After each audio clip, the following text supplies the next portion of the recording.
Good afternoon, dear children. Last time we have already started with a new lesson, and the name of the lesson was experiments. So today we will move ahead of that lesson, and if you remember, there were four girls who were having vacations going on, and they had planned out differently to spend out with the vacation. Okay, and we have seen that mother had decided to teach these girls a lesson and had given a holiday to the cook. Okay, till that we have completed. Let's see what say. Come up on page number 54, second last paragraph. That's easy enough and I like the idea. I'm launching for something to do.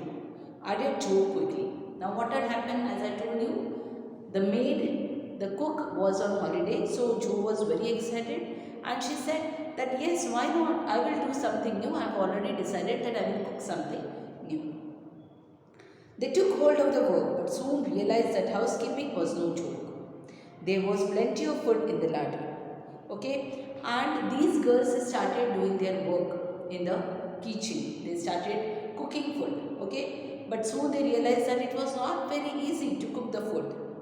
There was plenty of food in the larder. Okay, now what they were saying, that there was plenty of food in the larder. Larder means cupboards, which is used for storing food. You are knowing food items have been stored. Drawers are there in the kitchen. Those are called as the ladders. So they realized that there is lot of food in the larder. Beth and Amy set the table. Meg and Joe got breakfast, wondering as they did why servants even talked about hard work. Okay, and what they divided their work. So Beth and Amy got ready with the table, dining table. They made it ready, and Meg and Joe made with the breakfast. These two girls made with the breakfast, and now they thought ki why the servants used to say ki yes, cooking food or making breakfast is a hard working job. Soon a tray was led and taken up for mother. The boiled tea was very bitter, the omelette scorched, and the biscuits burned. But Mrs. March received with thanks and laughed heartily over it after Joe was gone.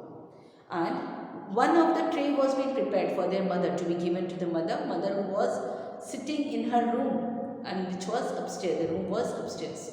So they prepared the tray, and what they took it in the tray, they gave her tea which was boiled tea and which was bitter. Okay, kadwa. Okay, and then even taken up an omelette which was scotch. Scotch means which was burned. Okay, and biscuits even were burned. Okay, and they gave it to Mrs. March, that is their mother. And Mrs. March took it, said thank you. And once these girls went off, she started laughing over what they have prepared. Downstairs, there were many complaints against the cook. Meg, for her failures. Never mind, I will get the dinner ready, said Joe, who knew even less than Meg about cooking. Now, once they came down by giving the breakfast to mother, what they could hear, that they did not like the cooked food. Meg had made the food, Meg and Joe had made the food, breakfast, but they did not like it much. Okay, so over there Joe said, okay, don't worry, I will make up with the dinner for night. Okay, I will make up dinner. She said it very confidently, but the fact was Joe even knew less about cooking than Meg. That was a fact. This offer was gladly accepted and Meg retired to the room. Joe, with perfect faith in her own powers and to make up the quarrel, immediately invited Laurie, the boy next door, to dinner. Okay, now what was happening? Meg said, okay, if you want to prepare, if you will be preparing the dinner, doesn't matter, you prepare it. And Meg left the kitchen, Meg left the cooking room. Okay, now Joe, with full of her strength, full of her power, full of her confidence, what she did? She invited one of the boy who used to live next door, and name of that boy was Laurie. Okay, and he was a neighbor of them, and she invited Laurie for dinner. And obviously no one wanted this boy to be called up for dinner. That is what it is said, to make up the quarrel. Jhagda chalu karna. Okay, that will become a reason for the quarrel. And so she invited Laurie for dinner. You had better get mother's advice on cooking, said Meg wisely. Get what you like and don't disturb me. I am going out to dinner and can't worry about things at home, said Mrs. March when Joe spoke to her. Okay, So Meg said to Joe, Arey Babri, you have invited Laurie for dinner. So why not go and ask mother how to prepare the food, how to cook the food properly, okay? So that it will be a delicious food. Go and ask to mother.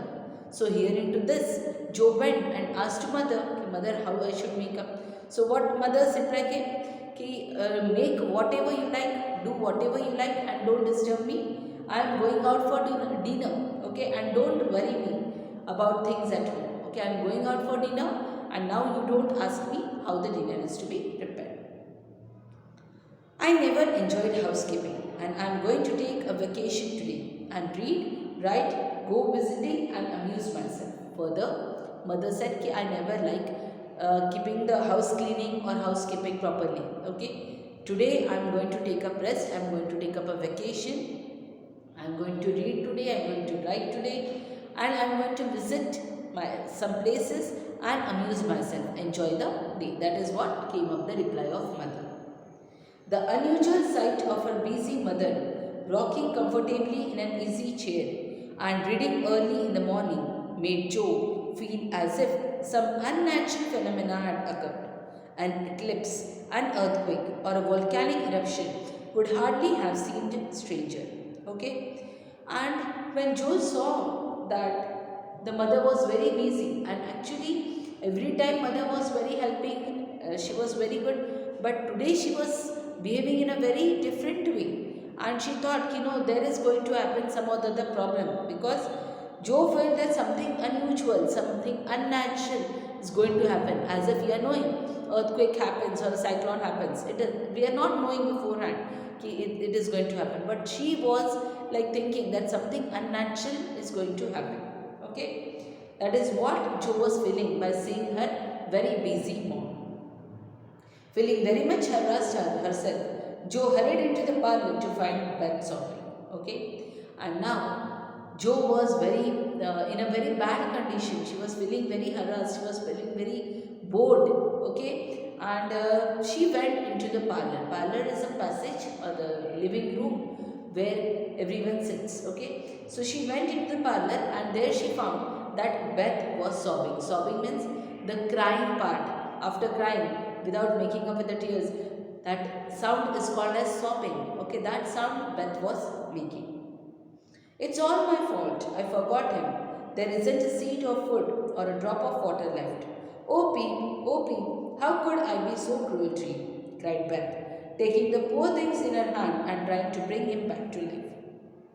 And when Joe went near Beth, who was literally crying, what was Beth saying? Beth was saying, really, it's my fault. She started saying, yes, it's my fault. I have not paid attention.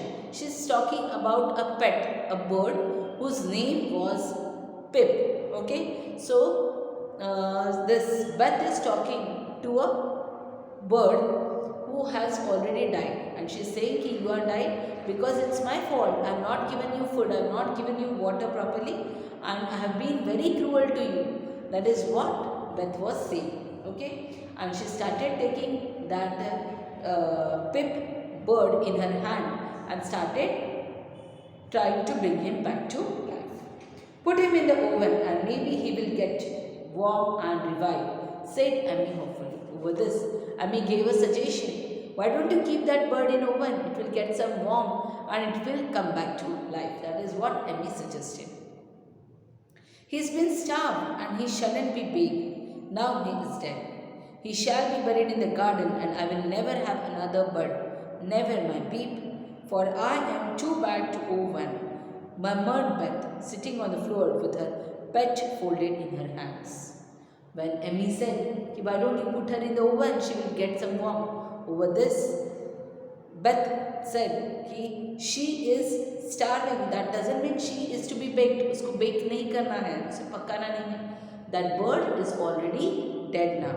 And now we have to bury this bird into the garden. And she said even to that dead bird that I will never ever have another bird in my life, because I am not owned for that. I cannot take good care, and that is the reason I will never ever have a pet bird again in my life. Now don't cry, Bethy. It's a pity, but nothing goes right this week. and Peep has had the worst of the experiment. Lay him in my box, and after the dinner party, we will have a nice little funeral, said Joe. Now next came up with the Joe, and Joe said, don't worry Betty, don't cry, stop crying, because it's a pity, बहुत बुरा हो गया जो कुछ भी हुआ है.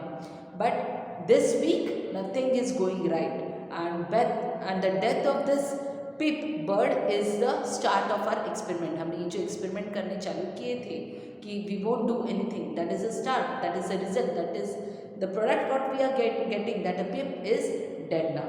Now let it be, keep it in a box, lay it in a box, and now after we complete with our dinner party, we will have a nice funeral party, a funeral about the bird. Children, did you understand in this? That's all for today. Thank you.